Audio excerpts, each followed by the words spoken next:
श्री गणेशाय नमः। पापियों को पाप से तारते, श्री भागवत भगवान की ये आरती। पापियों को पाप से तारती, भागवत भगवान की आरती। पापियों को पाप से तारती, ये अमर ग्रंथ ये मुक्ति पंथी ये पंचम भेद निराला। प्रभु ज्योत जगाने वाला, हरि ज्योत जगाने वाला। ये अमर ग्रंथ ये मुक्ति पंथी ये पंचम वेद निराला। नव ज्योत जगाने वाला, नव ज्योत जगाने वाला, हरि ज्योत जगाने वाला। हरि नाम यही, हरि नाम यही, हरि राम यही, हरि श्याम यही, यही जगमंगल की आरती। पापियों को पाप से तारती, श्री भागवत भगवान की ये आरती। पापियों को पाप से तारती, और गीत ये पावन पुनीत पापों को मिटाने वाला, हरि दर्श दिखाने वाला, हरि दर्श दिखाने वाला, हरि दर्श दिखाने वाला। ये दुख हरनी, ये सुख हरनी, ये दुख हरनी, श्री मधुसूदन की आरती। पापियों को पाप से तारती, श्री भागवत भगवान की ये आरती। पापियों को पाप से तारती, ये मधुर बोल ये चंद को सन्मार्ग दिखाने वाला, बिगड़ी को बनाने वाला, बिगड़ी को बनाने वाला, बिगड़ी को बनाने वाला। ये मधुर बोल जगवंत को, ये मधुर बोल जगवंत खोल सन्मार्ग दिखाने वाला, बिगड़ी को बनाने वाला, बिगड़ी को बनाने वाला, बिगड़ी को बनाने वाला। श्री राम यही घनश्याम यही, श्री राम यही घनश्याम यही, प्रभु महिमा की आरती। पापियों को पाप से तारती, श्री भागवत भगवान की आरती। पापियों को पाप से तारती, श्री भागवत भगवान की आरती। पापियों को पाप से तारती, कर गुरु गोरम करवारी धारम, अंतारि सारम रुचे निहारम, नाग संगम हृदय बिंदि, अगम भवामी सहितं नमामि। तुम्ही हो माता पिता तुम्ही हो, तुम्ही हो वंदे सखा तुम्ही हो, तुम्ही हो विद्या दैवं तुम्ही हो, तुम्ही हो सर्वं मम देव विद्या। बोले बाके बिहारी लाल की, बोले भागवत भगवान की, बोले व्यास जी महाराज की, बोले गोवर्धन महाराज की। जय जय श्री राधे, बोले वृंदावन बिहारी लाल की। आइए बड़े ही सुंदर भाव से आज नहीं आती और उस दिन आंखें नहीं खुलती।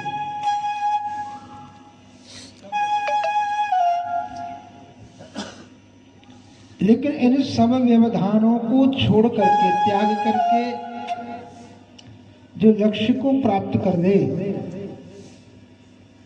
जो लक्ष्य तक पहुंच जाए, तब उस संकल्प को पूर्ण होने में कोई रोक नहीं पाता। भाव से कहिए राधे राधे। आप जब भाव से कहोगे तो भावमयी पुकार जो है ना, वो परमात्मा हमारी सुनेंगे और सुनकर के हमारे संकल्प को पूर्ण करेंगे।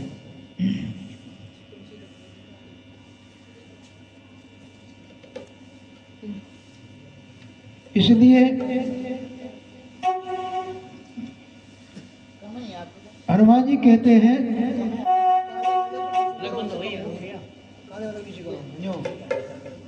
और करो बस। देखो हनुमान जी जब जा रहे हैं ना लंका, तो आपने सुंदरकांड में कई बार पढ़ा होगा, नग नील अंगद आदि सब वानर जो हैं, कोई कह रहे हैं कि हम जा सकते हैं, लौटने की पता नहीं है, कोई कह रहे हैं हम आधे जा सकते हैं। हनुमान जी चुपचाप खड़े थे। तो जामवंत जी ने पूछा, हनुमान क्या बात है, तुम चुप क्यों खड़े हो, तुम ही तो बताओ कि भाई जानकी जी समुद्र पार लंका में विराज रही हैं, अब उनको देख करके कौन आएगा, तुम आ सकते हो कि नहीं। तो हनुमान जी से जब पूछा तो हनुमंत लाल कहते, महाराज मेरे अंदर अति प्रसन्नता हो रही है,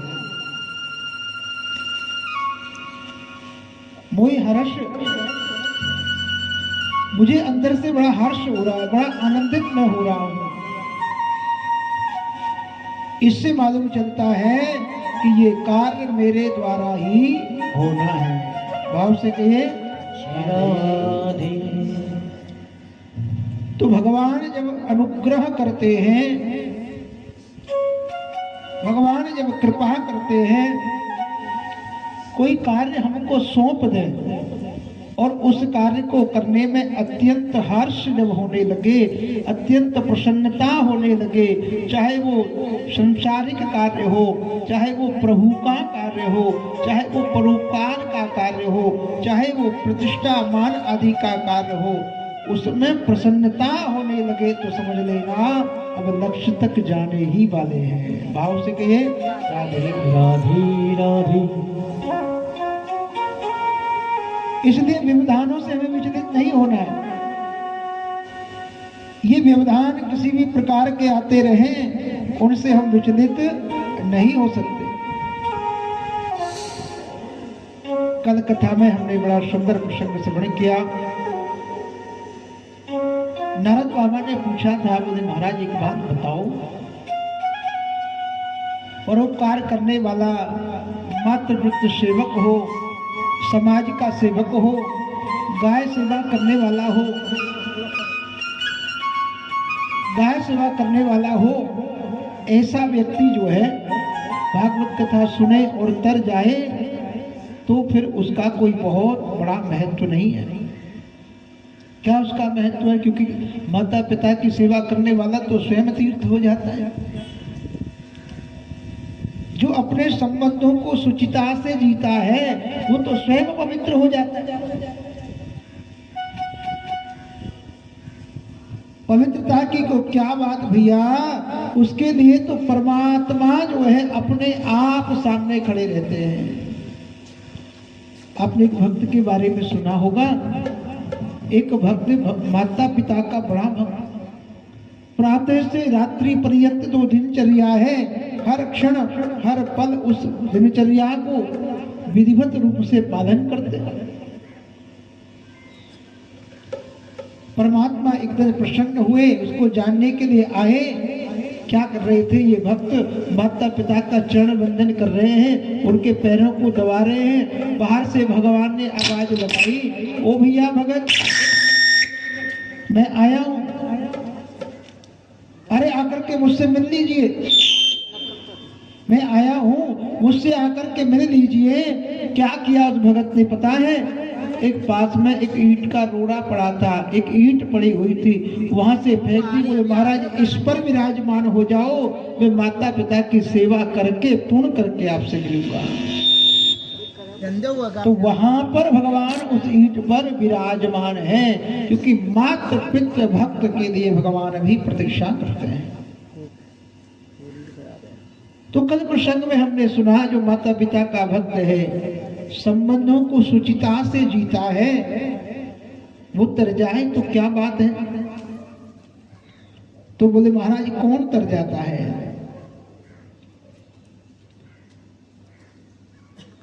कौन कौन ऐसा है जो भागवत की कथा सुन ले और फिर जो है उसका मोक्ष हो जाता है, भगवान का धाम उसे प्राप्त हो जाता है? कौन है ऐसा?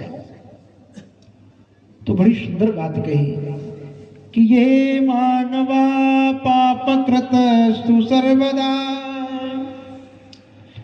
सदा दुराचार रता विमार्गगा क्रोधाग्निदग्धा कुटिलाश्च कामिनः सप्ताह यज्ञेन कलौ पुनन्ति ते।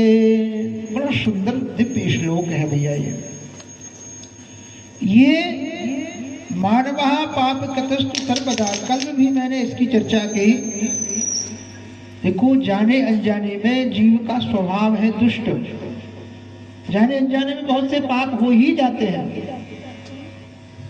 श्रीमद् वल्लभाचार्य जी कहते हैं जीवो स्वभावतः दुष्टा। जो जीव है ना वो स्वभाव से दुष्ट है। अभी सर्प योनि से जीव का आना हुआ तो उसके अंदर विष व्याप्त रहेगा ही।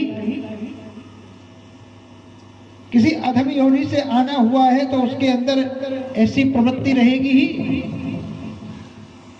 लेकिन जब सत्संग करेगा, सत्संग करके जब मन निर्मल हो जाएगा तो भगवान कहेंगे अब मैं इसे हृदय से लगाता हूँ, इसका मन दिव्य हो गया, निर्मल हो गया। तो ये हमें सत्संग से प्राप्त होता है। गोस्वामी तुलसीदास जी भी कहते हैं ना, बिन सत्संग विवेक न होई, राम कृपा बिन सुलभ न सोई।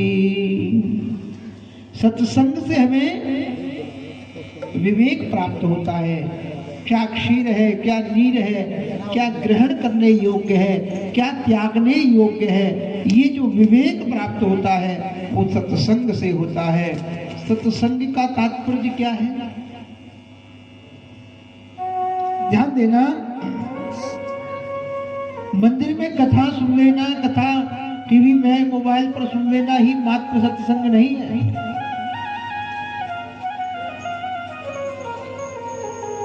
आज आप टीवी खोल के बैठ जाओ, यूट्यूब खोल के बैठ जाओ, बहुत सी कथाएं हमें सुनने के लिए मिलेंगी। तो उनको सुन लेना मात्र सत्संग नहीं है। सत्संग का तात्पर्य है सत्य का संग करना।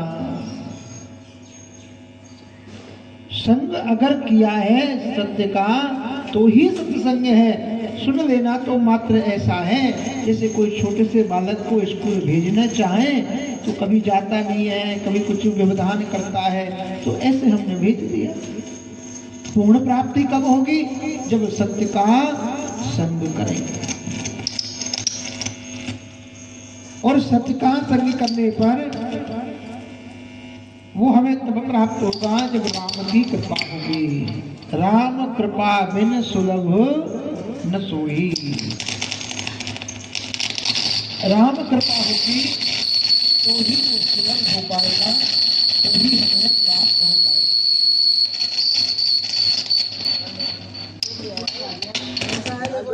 केवल ये हरा वाला चला दो, बाकी सब बंद हो जाएगा।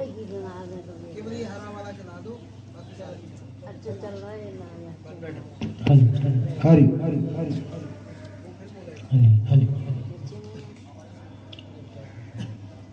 आइए दो मिनट भाव से वासुदेव श्री कृष्ण गोविंद हरे मुरारी, हे नाथ नारायण वासुदेव। श्री कृष्ण गोविंद हरे मुरारी, नाथ नारायण वासुदेव। श्री कृष्ण गोविंद हरे मुरारी, हे नाथ नारायण वासुदेव। हे नाथ नारायण वासुदेव, हे नाथ नारायण वासुदेव। श्री कृष्ण गोविंद हरे मुरारी, हे नाथ नारायण वासुदेव।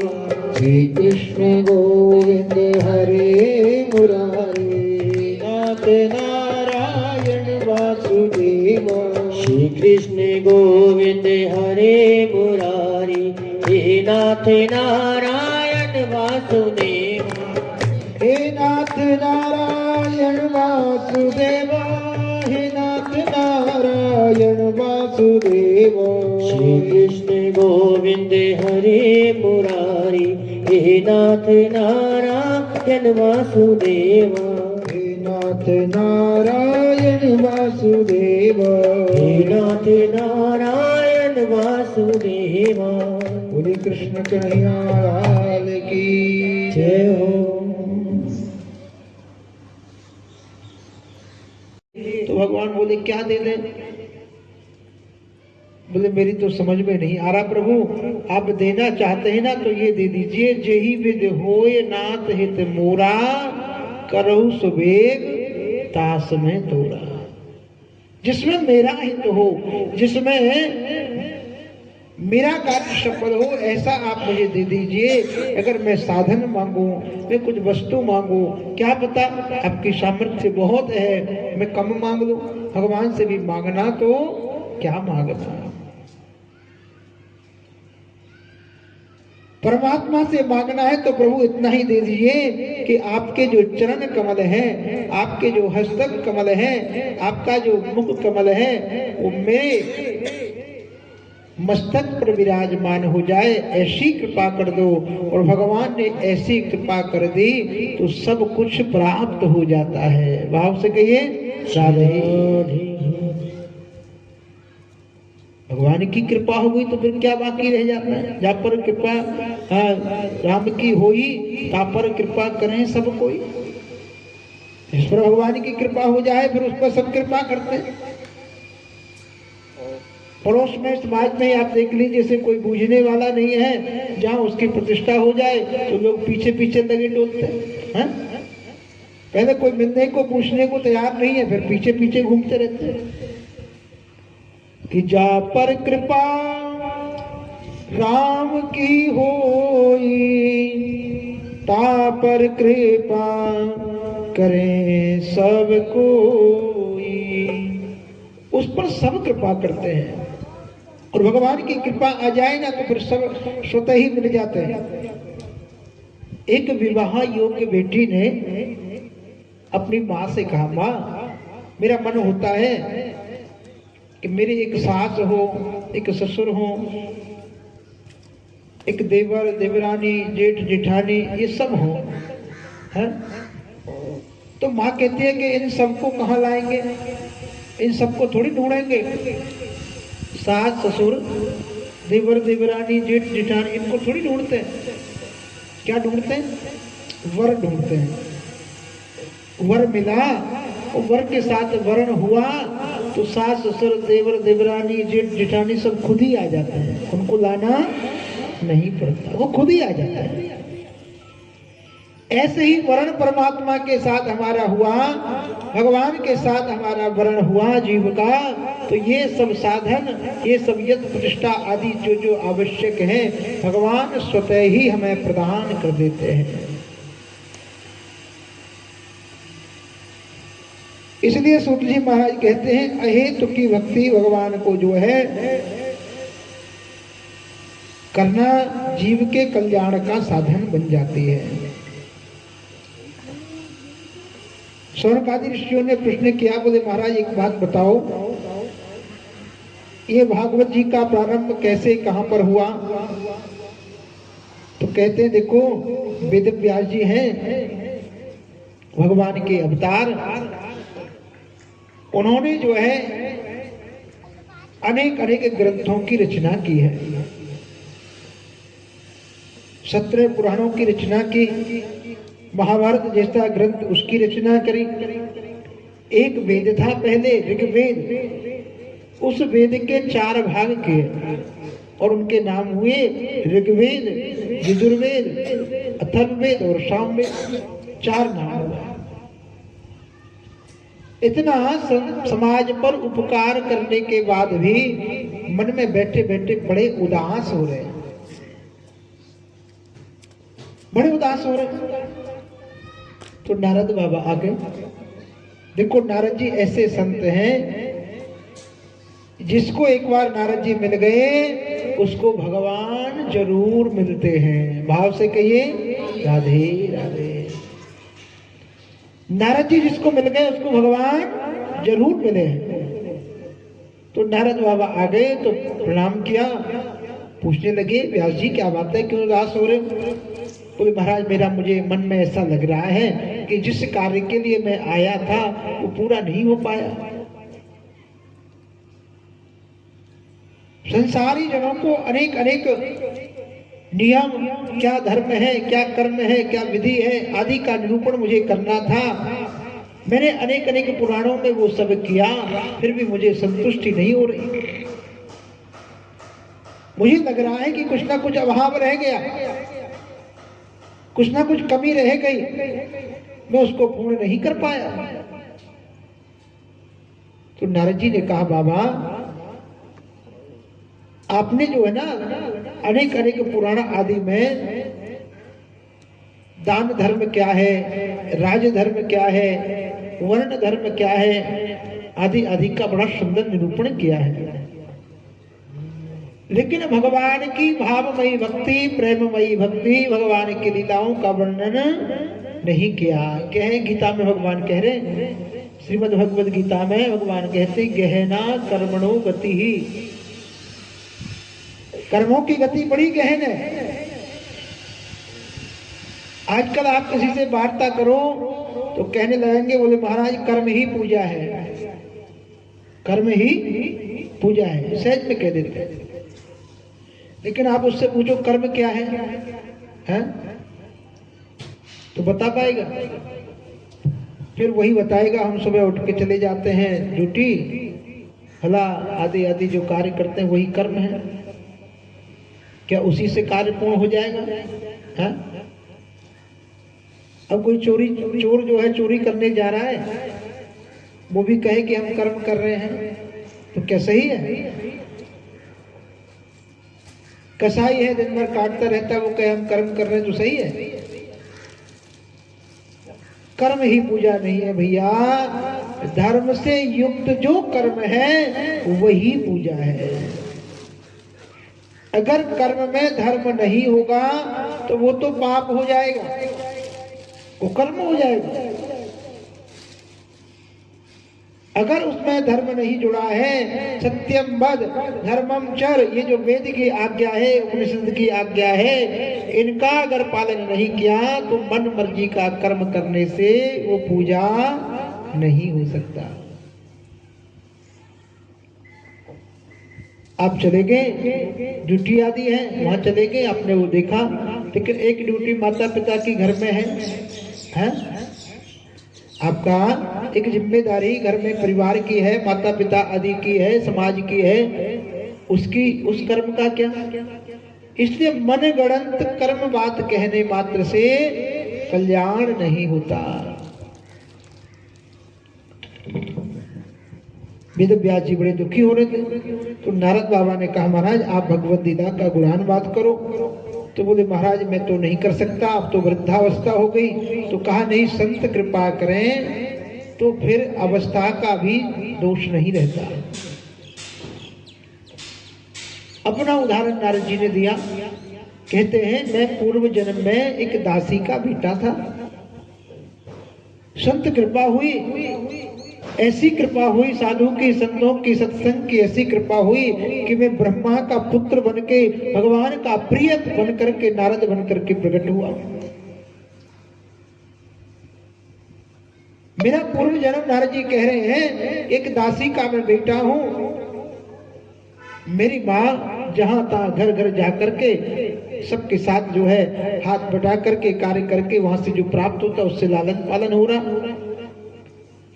एक दिन हमारे गांव में कोई संतों की टोली आ गई,